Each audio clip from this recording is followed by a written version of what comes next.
செல்வமே, நான் ஒன்று சொல்லட்டுமா? கடவுள் யாரை நேசிக்கிறானோ அவர்களுக்கு நல்ல குணங்களை பரிசாக தருகிறான்.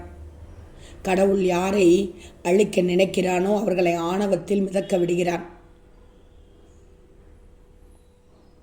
உன் சாயின் ஆசீர்வாதத்தோடு இந்த நாளை துவங்கி வாழ்ந்து கொண்டிருக்கிறாய்.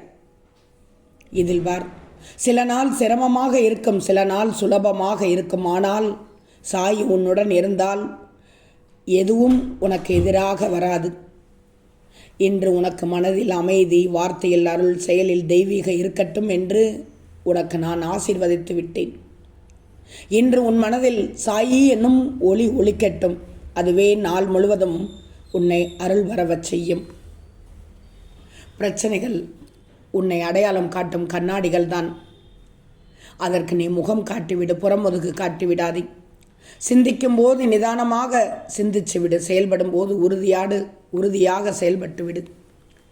விட்டு கொடுக்கும் போது மன நிறைவோடு விட்டு கொடு. கவலைப்படுவதற்கு பல காரணங்கள் இருக்குது. ஆனால் மகிழ்ச்சியாக இருப்பதற்கு சாதாரண மனநிலையில் இருந்தாலே போதும், மகிழ்ச்சி உருவாகிவிடும். அதற்காக எந்த சூழ்நிலையும் உன்னை உருவாக்க வேண்டியதில்லை.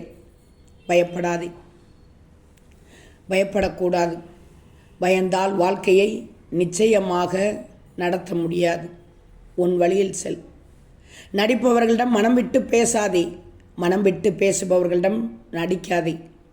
தழும்புகள் காயத்தை நினைத்து வருத்தப்படுவதற்காக அல்ல, அந்த காயத்தை கடந்து வருவது பெருமைப்படுத்துவதற்காகத்தான்.